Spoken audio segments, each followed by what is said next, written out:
Senator Hawley. Thank you very much, Mr. Chairman. Congratulations to all of the nominees. Thank you for being here. Mr. Carencross, let me just start with you, if I could. One of the most pressing, but I think also one of the most overlooked vulnerabilities when it comes to our national cybersecurity posture is the crisis facing our rural hospitals. And I say this as somebody in a state where 40% of the hospitals in Missouri are rural hospitals. Many of these hospitals have no full-time cybersecurity personnel.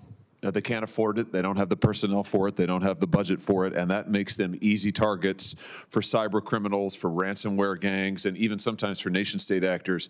And as you can appreciate, when these hospitals are attacked, it's not just their IT systems that go offline. It's cancer treatments, it's surgeries that gets canceled, it's emergency care that gets disrupted. So let me just ask you, are you familiar generally with this issue and the plight that rural hospitals face in this regard?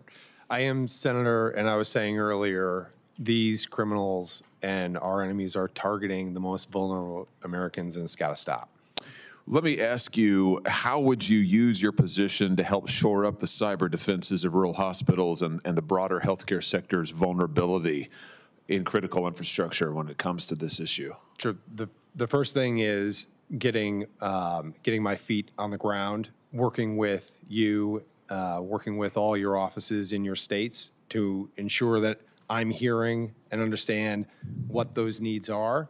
And then I'm using, if I'm confirmed, the position as the lead coordinator for the U.S. government's cyber policy to make sure that they have the defenses that they need. Good. Well, let me tell you about something that we've been doing on our end. Last Congress, this committee unanimously advanced my bipartisan bill, the Rural Hospital Cybersecurity Enhancement Act. Ranking Member Peters and I co-sponsored it with many others on this committee. It directed the development of a comprehensive cybersecurity strategy for rural hospitals. It would also have directed instructional materials and resources to be made available to these hospitals because, again, they don't have the budget for consultants. They don't have the budget for people to come in and do this for them. Does that sound like the kind of approach that you would be willing to work with us on? It does, and I look forward to working with you and your team on it. Fantastic. Well, I'll take you up on that. I think it's absolutely vital for my state and for the many, many rural hospitals in my state. Let me shift gears a little bit and talk about foreign hackers in a different context. The threat that's already inside the wire, where state-sponsored cyber actors embedding themselves in our infrastructure systems. We have been told we already have in our telecom system.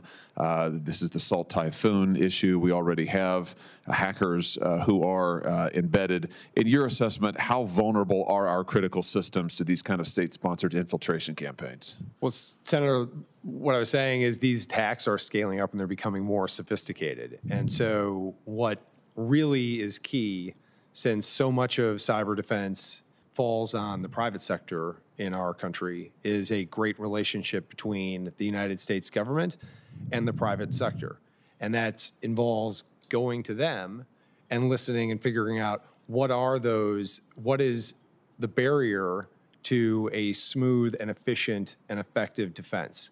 And in some cases, that is working on a regulatory scheme that makes sense. It's incentivizing information flow, and it's using the comparative advantage of the United States government, which can illuminate the battlefield for the private sector and leveraging those assets. Let me just ask you about what can be done in the way of remediation, which is kind of a fancy word for kicking these foreign actors out of our telecom system. I don't think the American people realize, in fact, I'm sure they don't realize the extent to which our current telecom system has been deeply compromised. I mean, I'll just tell you, members of Congress were told a year ago now, not even a year ago, that we should just expect that our telephone conversations, any unencrypted text messages are being monitored constantly by foreign actors. Our voice messages may well be read, and that's not because there's special access to members of Congress. It's just because that's where foreign actors would choose to concentrate. If a foreign actor chose to concentrate on any member of the audience here, what we were told, behind closed doors, of course, but what we were told is that foreign actors basically have unlimited access to our voice messages, to our telephone calls. This is astounding. And the American people don't realize it because the American people haven't been told. This has been kept from them. And they're sitting, these foreign actors are sitting right now. They're sitting in our telecom system, in our exchanges. What are we going to do to get them out of there and protect the American people who right now are sitting ducks? And frankly, they haven't been told the truth. Yeah, Senator, I think that is correct. I think you're right that the American public is largely unaware of the scale of this issue. This is not an IT issue. This is an operational issue. It manifests in real life, and it has real, potentially life and death consequences. And as I've said over and over again, they are targeting the most vulnerable among us, along with our telecom system. Volt Typhoon was critical infrastructure. They are squatting on our system. It is imposing, as I've said, a strategic dilemma on us, and that behavior needs to change. And in order to do that, I believe we should begin to impose strategic dilemmas on our adversaries in this domain. Well, that would certainly be a good start. Thank you, Mr. Chairman.